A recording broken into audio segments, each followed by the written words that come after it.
अपने यहाँ पे साल में 6 ऋतुएं हैं और 6 ऋतुओं के 2-2 महीने हैं। 6 ऋतुओं में से 3 ऋतुओं में दोषों का संचय होता है जी, दोष जमा होते हैं और 3 ऋतुओं में प्रकोपित होते हैं दोष। तो यहाँ पे साल में 12 महीनों में से 6 महीने बीमारियों का समय है जहाँ पे बचाव रखना है और 6 महीनों में कोई बीमारियाँ नहीं होती। तो 3 ऋतुएं बीमारियों का टाइम होता है और 3 ऋतुओं में कोई बीमारी नहीं होती। जैसे कि ग्रीष्म ऋतु है, अब जेठ आषाढ़ के महीने हैं, इस समय कोई बीमारी नहीं होगी, ये बीमारियों का समय नहीं है। इस समय तो वात का संचय हो रहा है। कब हो रहा है? सूर्य की गर्मी बढ़ी है, वो हर चीज़ को सुखा रहा है, जैसे बड़े जोड़ को भी सुखा देता है और वो हर एक जलियांश को सुखा रहा है इस सृष्टि के। तो रुक्षता बढ़ रही है और लघुता बढ़ रही है, तो इससे शरीर में वात का संचय हो रहा है। लेकिन इस समय कोई नई बीमारी नहीं है। जैसे पीछे वसंत ऋतु में कफ का प्रकोप था, तो इस समय कफ की सभी बीमारियां ऋतु के प्रभाव से ऑटोमेटिकली ठीक हो जाती है, क्योंकि गर्मी इतनी बड़ी है, सूरज हर चीज को सुखा रहा है। तो वसंत ऋतु में कोई नई बीमारी नहीं है, संचय जरूर हो रहा है, लेकिन इस समय बीमारियों का समय नहीं है। ये 2 महीने वसंत ऋतु के। वसंत ऋतु में वात का संचय होगा। फिर वर्षा ऋतु बीमारियों का समय है जी। क्यों है? क्योंकि एक अग्निमंद है, उस समय अस्थिरता है वातावरण में, अचानक से बादल छा जाते हैं, अचानक से गर्मी बढ़ जाती है, अचानक से तेज हवाएं और बारिश होने लगती है। तो वहाँ पे अग्निमंद है और वात प्रकोपित है उस ऋतु के प्रभाव के कारण, तो वो बीमारियों का समय है वर्षा ऋतु। तो वर्षा ऋतु में हर चीज़ को देखभाल करके करना है। जब ऋतुचर्या को पढ़ेंगे और डिटेल में पढ़ेंगे। फिर उसके बाद वर्षा ऋतु में पित्त का संचय होता है जी वर्षा ऋतु में, क्योंकि उसमें हर चीज का जो विपाक है वो एसिडिक होता है। वातावरण में अस्थिरता है, अचानक से बारिश, अचानक से गर्मी, अचानक से ठंडी हवाएं चलना। तो बारिश होगी तो धरती से उस समय धरती की जैसे वो निकलती है ना जी, उष्णता निकलती है, तो उस समय ऐसा बोला जाता है वर्षा ऋतु में कि विपाक एसिडिक रहता है हर चीज का उस समय। इसीलिए दूध पीने के लिए मना किया जाता है वर्षा ऋतु में। वर्षा ऋतु में आप देखते हैं ना जी, सावन के महीने में ये बोला जाता है कि दूध नहीं पीना है और हर नई चीज़ से उस समय बचने के लिए कहा जाता है, पुरानी चीज़ें के लिए। जैसे पुरानी दाल है, पुराना घी है, उस समय दूध से बने प्रोडक्ट जैसे ताज़ा दूध है, लस्सी है, छाछ है, दही है, ये सब बंद किया जाता है जी वर्षा ऋतु में, क्योंकि उस समय हर चीज़ का विपाक एसिडिक होता है, तो वहाँ पित्त का संचय होता है। तो वर्षा ऋतु में वात का प्रकोप है, पित्त का संचय है, तो ये बीमारी का टाइम है। उस समय समस्याएं होती है, आप देखेंगे लोगों में उस समय बुखार, अतिसार और इस तरह की समस्याएं अधिक रहेगी। और फिर शरद ऋतु में पित्त का प्रकोप रहता है, उसमें रुकी हुई गर्मी पड़ती है। तो वर्षा ऋतु, हाँ बिल्कुल जी। तो वर्षा ऋतु में बीमारियां हैं। फिर शरद ऋतु में रुकी हुई गर्मी पड़ती है, उस समय पित्त प्रकोप होता है। शरद ऋतु यानी कि सर्दियाँ आने से पहले के 2 महीने, तो ये 2 महीने बीमारियों का समय है जी। और एक फिर वसंत ऋतु बीमारियों का समय है जो अभी गई है पीछे 2 महीने। तो ये 3 महीनों में शरीर में दोष बढ़े रहते हैं, तो यहाँ पे कम खाया जाता है और शरीर की शुद्धि रखने का प्रयास किया जाता है। तो हेमंत और शिशिर ऋतु में शरीर में कफ दोष जमा होता है, जैसे पहाड़ों पे बर्फ जमा होती है, एक ऋतु के प्रभाव से, और दूसरा स्निग्ध और शीतल आहार विहार का सेवन करने से। तो जिनका लाइफस्टाइल, दिनचर्या, ऋतुचर्या सब कुछ ठीक है, उनको भी कहीं ना कहीं दोषों का संचय होता ही है जी ऋतु के प्रभाव से। तो इस तरह से हेमंत और शिशिर ऋतु में शरीर में दोषों का संचय होता है और वसंत ऋतु में प्रकोप होता है। तो वसंत ऋतु में वमन करने का सर्वश्रेष्ठ समय बताया गया है। वसंत ऋतु में आप शुद्धि कर सकते हो शरीर की। तो इस तरह से ऋतु के अनुसार शरीर में दोषों का संचय होता है और फिर अगले ऋतु में प्रकोप होता है। तो प्रकोप काल में, जब मान लो वसंत ऋतु में प्रकोप का काल है, तो उस समय वमन करके शुद्धि करने के लिए बोला गया है। वहाँ पे अगर आप एलोपैथी दवाइयाँ लेके अपने सिस्टम को ठीक करोगे, दबाने का प्रयास करोगे, क्योंकि एलोपैथी दवाई आप देखो शुद्धि तो करेगी नहीं कफ की, तो फिर जो कफ है शुद्धि होनी चाहिए। स्त्रोत शुद्धि पूरी तरह से ना होने के कारण जो अंदर आम है वो फिर संचित रह के बड़ी बीमारियां पैदा करता है। अब जिनके शरीर में कफ अत्यधिक जमा हुआ है, कफ का संचित हुआ है, और वहाँ पे अगर आप केवल समन औषधियाँ लोगे तो फिर वो बड़ी बीमारियाँ पैदा करता है, जैसे शुगर है, थायराइड है, सर्वाइकल है, अर्थराइटिस है, बीपी है, हृदय रोग है, ये सब बड़ी बीमारियाँ, किडनी फेलियर है, ये सब तभी होगी जी जब एक ऋतु के अनुसार शरीर में दोषों का संचय हुआ है और अगली ऋतु में प्रकोप के समय में केवल समन औषधियों से दबाया गया है या फिर एलोपैथी दवाइयों से दबाया गया है। तो वर्षा ऋतु, शरद ऋतु और वसंत ऋतु में एलोपैथी दवाई खाना मतलब तेज जहर खाने के समान है, फास्ट रिएक्शन करता है वो। आप देखते हैं कि डेंगू के पेशेंट क्यों मरते हैं जी? डेंगू के पेशेंट जल्दी क्यों मरते हैं? डेंगू होता कब है? मैक्सिमम शरद ऋतु में डेंगू होता है जी, और शरद ऋतु में पित्त प्रकोप है, उस समय गर्म दवाइयाँ खाओगे और गलत तरीके से इलाज होता है। अपने आयुर्वेद में तो क्या है जी, बुखार क्यों बना है? अग्नि मंद रही है, और अग्नि मंद है, पूरे शरीर में फैल गई है, तो वहाँ पे स्त्रोत शुद्धि नहीं। आयुर्वेद में क्या किया जाता है? लंघन करो जी, लंघन करो, अग्नि को ठीक करो, फिर उसमें महासुदर्शन काढ़ा दिया जाता है, फिर बाद में उसमें शोधन चिकित्सा दी जाती है, मतलब स्त्रोत शुद्धि करने वाली दवा, जैसे वासा है, अमृतोत्तर है, या बाकी दवाइयाँ हैं। तो आयुर्वेद में तो सिद्धांत है जबर की चिकित्सा करने का। एलोपैथी में क्या है जी, कोई सिद्धांत नहीं है, कोई साइंस नहीं है, बस हर रोग, कोई भी रोग गया है उसको दबा दो जिसके सिम्टम को, तो वहाँ पे केवल लक्षण पे काम किया जाता है। आयुर्वेद पूरी साइंस के अनुसार अग्नि पे काम करेगा, स्त्रोत शुद्धि पे, जब दोषों का पाक हो जाएगा फिर आपको कसाय रस देगा जो जड़ से बाहर निकालेगा दोषों को, जो डेंगू को जड़ से ठीक करेगा। तो उसमें लोग क्यों मरते हैं?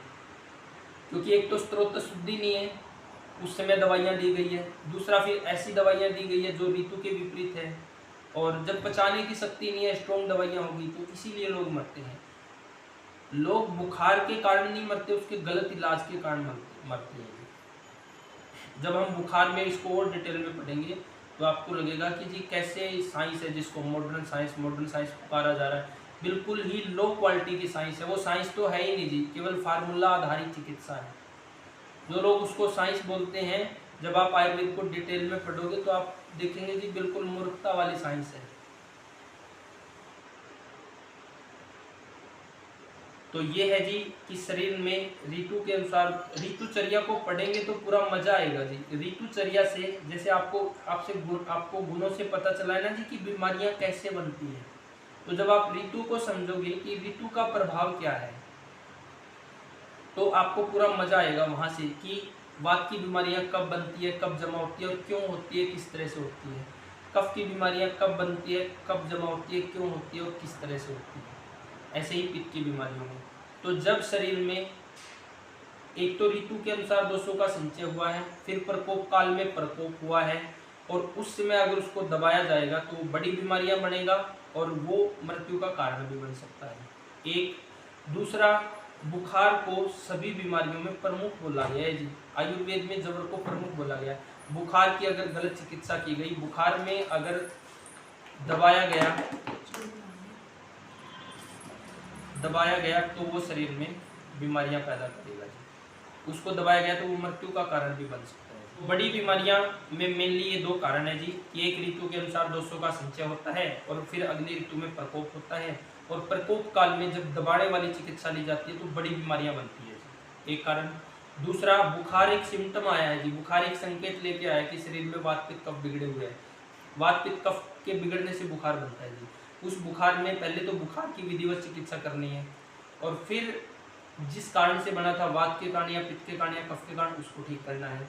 जब इसको इस तरह से बुखार को ठीक नहीं कर पाते तो बड़ी बीमारियां बनती हैं। तो बड़ी बीमारियां इस तरह से बनती है, और इस तरह से प्राकृतिक रूप से शरीर में दोषों का संचय होता है और फिर प्रकोप होता है। प्रकोप काल में जब स्त्रोत शुद्धि नहीं की जाएगी, मतलब आयुर्वेद में जो तिक्त कसाय रस है ये स्त्रोत शुद्धि करने का काम करते हैं, कटु तिक्त कसाय रस। तो जब इस तरह के रसों का उचित समय पर उपयोग नहीं किया जाएगा तो फिर बड़ी बीमारियां बनती हैं। तो दोषों का संचय होता है, प्रकोप काल में जब दबाया जाएगा उसको तो फिर बड़ी बीमारियां बनेगी। तो जब ऋतुचर्या को आप पढ़ लोगे तो जितना मजा आपको गुण चिकित्सा में आया है जी, उससे ज़्यादा मजा आपको ऋतुचर्या में आएगा, क्योंकि गुण क्लियर हो गए हैं तो ऋतु से आपको पता चलेगा कि किन महीनों में व्यक्ति बीमार होता है, किन महीनों में कौन सी बीमारियां होती हैं। तो एक तरह से विद्वान वैद्य आप लोग बन जाओगे जब ऋतुचर्या को डिटेल से पढ़ोगे जी। नोट्स बनाने का काम कर लो, शुरुआत के 6 महीने हैं, बाकी सब चीज़ें क्लियर हो जाएगी। अगर ये गुणों में लूजनेस रहेगी तो बीमारियों की समझ नहीं आएगी जी आगे।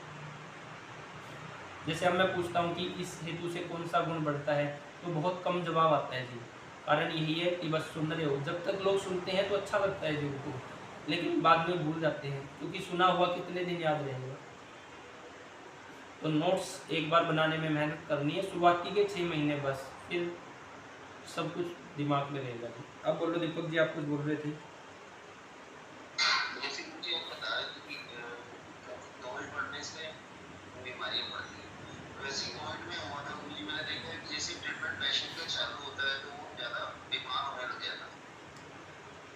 उस समय जब ये ड्रामा रचा गया था ना जी, बिल्कुल सोच समझ के चला गया था और बिल्कुल आयुर्वेद के अनुसार इसको रचा गया था, क्योंकि वसंत ऋतु में लाया गया था।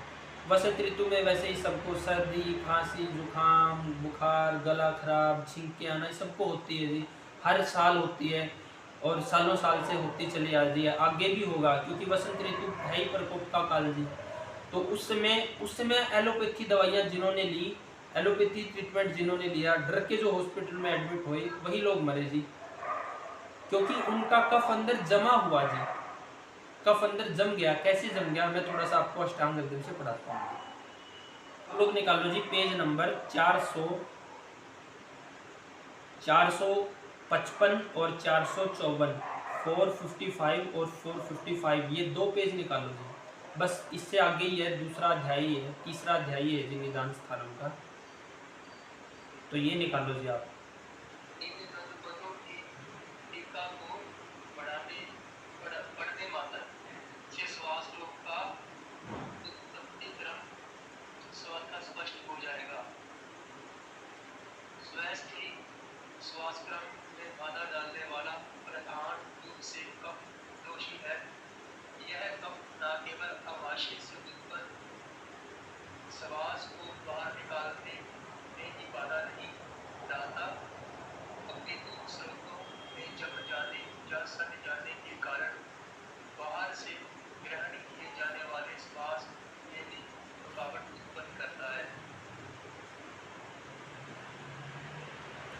क्या समझ में आया जी?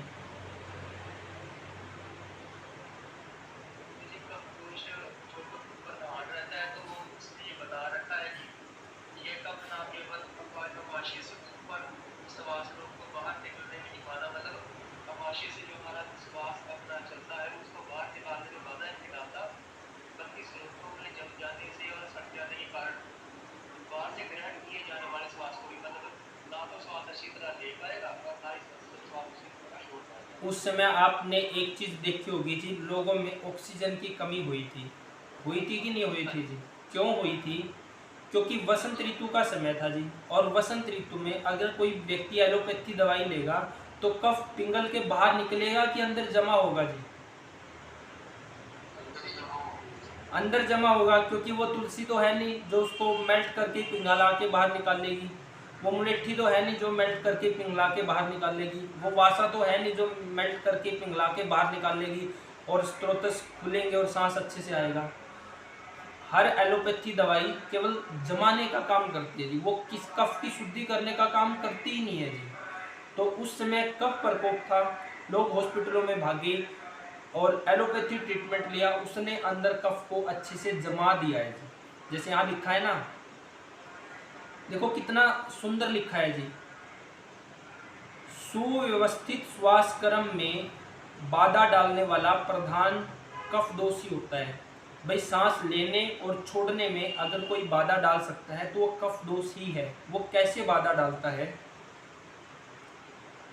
यह कफ ना केवल आमाशय से बाहर निकलने वाले श्वास रोग में बल्कि बाहर से आने वाले श्वास रोग में भी बाधा डालता है। कैसे? ये आमाशय से और अपने गले तक जो ये कफ का स्थान है, इसमें ये पूरी तरह से जम जाता है, कफ भर जाता है, जमा हो जाता है, सट जाता है जी, तो फिर श्वास लेने में और छोड़ने में दिक्कत ही आएगी। आप देखो, अगर आपको बलगम वाली खांसी है, अंदर कफ म्यूकस भरा पड़ा है, तो क्या आप सांस आसानी से ले पाएंगे जी? आप इस तरह के रोगियों में ऐसे भी देखेंगे कि जब वो रोगी सो रहे होते हैं तो उनके सीटी की आवाज़ आती है जी, सांस की।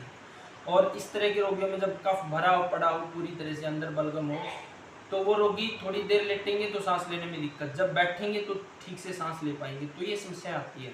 तो वहाँ पे क्या हुआ जी, हर एलोपैथी दवाई तो कफ को जमाने का ही काम करेगी, वो पतला करके बाहर तो निकालती नहीं।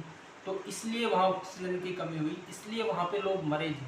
एक तो वो दवाइयाँ लेने से, वो ट्रीटमेंट लेने से हॉस्पिटल में वो कफ अंदर जम गया जी, उनका स्त्रोतों में फंस गया, और दूसरा फिर श्वास ही नहीं ले पाए। मरने का कारण भी यही था और ऑक्सीजन लगने का कारण भी यही था। सबका क्लियर हुआ जी? हाँ जी, अस्थमा के कहने की संप्राप्ति भी यही है। हाँ बिल्कुल। तो इस तरह के केस में क्या करना है, कफ के जो बाहरी व्यक्ति है जिनके अंदर कफ जमा हो, उनको मेल्ट करके कफ बाहर निकालना है। अब ये पढ़ दो रेशम जी, श्वास रोग की संप्राप्ति, ये भी पढ़ दो, बड़ा अच्छे से क्लियर होगा। हाँ जी गुरु जी।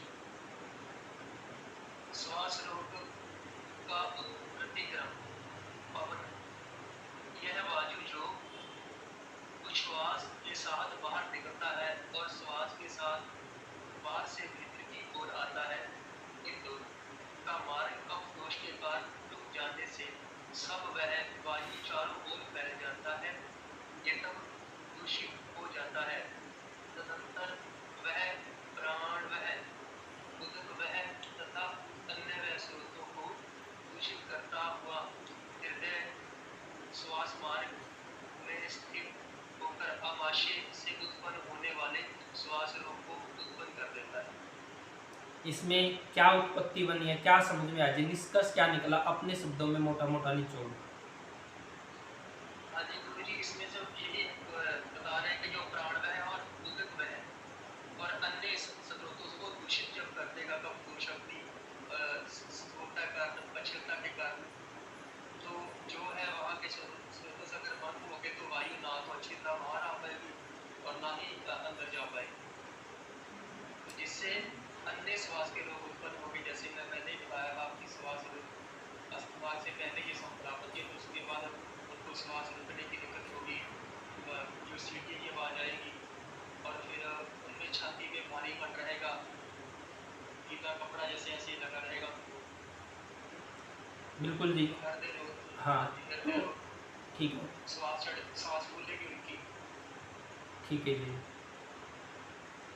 तो इसमें यही निचोड़ निकला है जी, जो कफ वालों को सांस रोग होता है ना, तो इस तरह से वहाँ कफ की चिकित्सा करनी होती है जी। वो एलोपैथी दवाई खाते खाते वो अपने को जी असाध्य बना लेते हैं, असाध्य इस तरह से बना लेते हैं, वो कोई कफ चिकित्सा तो कर ही नहीं रही है जी, सिर्फ दबाए जा रहे हैं उसको।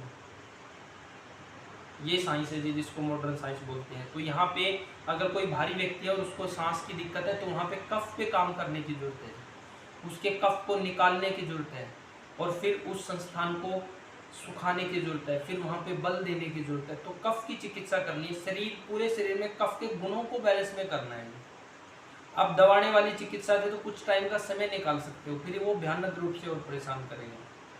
तो जिसको आज लोग मॉडर्न साइंस बोलते हैं, वो तो जी बिल्कुल ही जीरो है अगर आप गुणों के आधार पे समझ लोगे। ये संप्राप्ति समझ आई जी कि किस तरह से कफ को दबाने से वो सांस में बदलता है, और किस तरह से उस समय पे जब ये ड्रामा चलाया गया तो लोग क्यों मरे। देखो जी, यहाँ पे एक निष्कर्ष निकला है। अक्सर जो आप लोगों के मन में सवाल होता है, आप हर व्यक्ति को नहीं बदल सकते।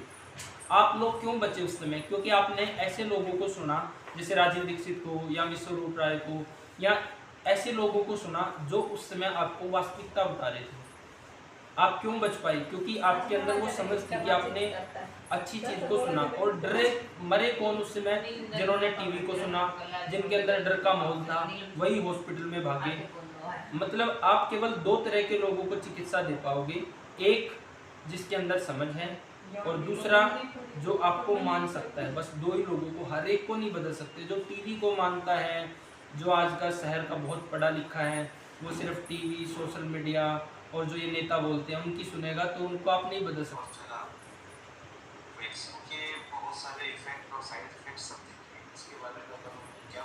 इसको आप अगर सुई बोल लो तो अच्छा है, क्योंकि उसके नाम से वीडियो कट जाते हैं, तो हम अपना उद्देश्य भी पूरा कर लें और अपनी जानकारी भी बची रहे।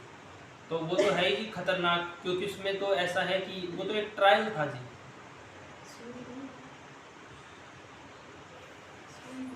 हाँ ठीक है, इसको हम सुई बोल सकते हैं, बुट्टी बोल सकते हैं, क्योंकि बुट्टी थी जो जिन्होंने भाग भाग के इसको लगवाया है। तो ये तो एक ट्रायल था जी, क्योंकि किसी भी बुट्टी को बनने में या इस सुई को तैयार होने में समय लगता है जी, पूरी रिसर्च होती है, सब कुछ होता है, और अपने यहाँ तो कुछ नहीं है जी कि कोई भी आएगा एक नेता बोलेगा और सब पागल की तरह लाइनों में लग जाती है जी। तो ये तो देखो, एलोपैथी तो अगर आप इतना पिछले 20 दिन 1.5 महीना में पढ़ा है तो आपको पता चला है जी, कोई साइंस ही नहीं है। खड़े कोविड के पहले के पेशेंट्स और कोविड के बाद के पेशेंट्स, खासकर जिन्होंने एक दवा लिया, 2 दवा लिया, 3 दवा लिया, या तो वो निपट गए, या तो उनकी कुछ पुरानी बीमारियां ठीक हो गई, या तो उन्होंने नई बीमारियों को मैक्सिमम हिस्ट्री यही है जी, या तो निपट गए हैं, या नई बीमारियां पैदा हो गई हैं, या पहले वाली बीमारियां बढ़ गई है। मैक्सिमम हिस्ट्री ये है जी। आप देखेंगे कि बहुत नौजवान भी जी, बहुत नौजवान, जैसे हमारे यहाँ पे ज़्यादातर जो सर्कल है वो पुलिस वाला है, तो जो पुलिस में थे, सीआईडी में थे, बहुत नौजवान लोग गए हैं जी, जो उसके प्रभाव के कारण गए, ठीक ठाक थे, जिनको कोई समस्या नहीं थी, एकदम से। क्योंकि वो बेचारे के अंडर प्रेशर के थे, तो डॉक्टर को मानना ही पड़ेगा, सबसे पहले उन्हें लगा। मुझे याद है मैं तब आरटी की जब था, तो मैं बंगाल में था, वहाँ पोस्ट होना, तो वहाँ पे ऑर्डर दिए गए कि उसका जब ये पता नहीं था कि ये क्या करेगा क्या, मैं तो नहीं गया, मैंने नहीं लगवाया, मैंने मना किया था कि मैं नहीं लगवाऊंगा, मेरी बॉडी का नया उन्होंने प्रेशर भी दी का भैया, तो जिन्होंने लगवाया उनको जहाँ तो हड्डी में दर्द होने लग गया, श्वास की दिक्कत होने लगी, तो वो लगातार बीमार बुखार आने लग गया ज़्यादा टाइम, 5 दिन हटा 6 दिन के बाद होगा शुरू, तो ऐसे मसला है। और फिर को पैरालाइज हो गया, क्योंकि वहाँ पे जब रनिंग करते थे हम 14 किलोमीटर के 5 तो उसमें बहुत सारे सोल्जर को गिरने लगे, किसी का गया, किसी का ये ज़्यादा किसी सामने। अमित जी, ये नहीं पता है कि उस बुट्टी के अंदर है क्या क्या, यही नहीं पता है। अब कुछ लोग बोलते हैं मैंने लगवा लिया, डिटॉक्स करवा ले, ये कर ले, वो कर ले, भाई ये पता ही नहीं है कि उसके अंदर है क्या। वो कंपनी तो खुद नहीं मानती है जिन्होंने बनाई है, वो बोलती है आप इसको अपनी मर्जी से लगवा रहे हो, हमारे ऊपर कोई क्लेम नहीं है। और WHO ने भी थोड़े दिन न्यूज़ में ये दे भी दिया है कि इमरजेंसी जो बताया है वो हटा दी गई इसके ऊपर। देखो जी, हुआ क्या है, बिल्कुल इसको एक योजना के तहत चलाया गया है हर सिस्टम को, चाहे ये जब पहली बार बसंत ऋतु में लेके आए उस समय, या फिर बाद में जब इस बुट्टी को लेके आए उस समय, तो पूरे सिस्टम को एक योजनाबद्ध तरीके से चलाया गया। एक तरफ पूरा दबाव बनाया गया और दूसरी तरफ हर कागजी कार्रवाई में यह स्वैच्छिक थी जी, कहीं पे भी ये नहीं लिखा था कि अनिवार्य है, हर कागजी कार्रवाई में नहीं। अब जो लोग कोर्ट में लड़े इसके खिलाफ, जो हाई कोर्ट, सुप्रीम कोर्ट, जहाँ भी गए हर जगह स्वैच्छिक थी। कंपनी ने बोल रहा है, कंपनी ने कौन सी जिम्मेवारी लेके लगाया है, कंपनी ने तो अपने बाकायदा उसमें पब्लिक डिमांड में भी डाल रखा था, पब्लिक उसमें भी डाल रखा था कि भाई ये स्वैच्छिक है, स्वैच्छिक कंपनी है, नेता है, सबको ही बोलते रहे, लेकिन एक तरफ प्रेशर बनता भी रहा। बस यही टारगेट था कि प्रेशर में जितने लगवा सके लगवा लो, बाकी ठीक है। तो प्रेशराइज ही था, कागजी कार्रवाई में कहीं भी अनिवार्य नहीं था इसको। तो इसका उद्देश्य ही यही था, डीपॉपुलेशन का, उसी टारगेट से लगाए। अभी लगभग इस समय इनके 2 साल लगभग होने वाले होंगे, तो अब अगली फरवरी तक पता चलेगा कि इसका असली क्या प्रभाव रहेगा, क्योंकि अब 2 साल हो चुके होंगे, अंदर टॉक्सिन पूरी तरह से मिल चुका होगा। अब ये जो भयानक गर्मी पड़ेगी या फिर भयानक सर्दी पड़ेगी,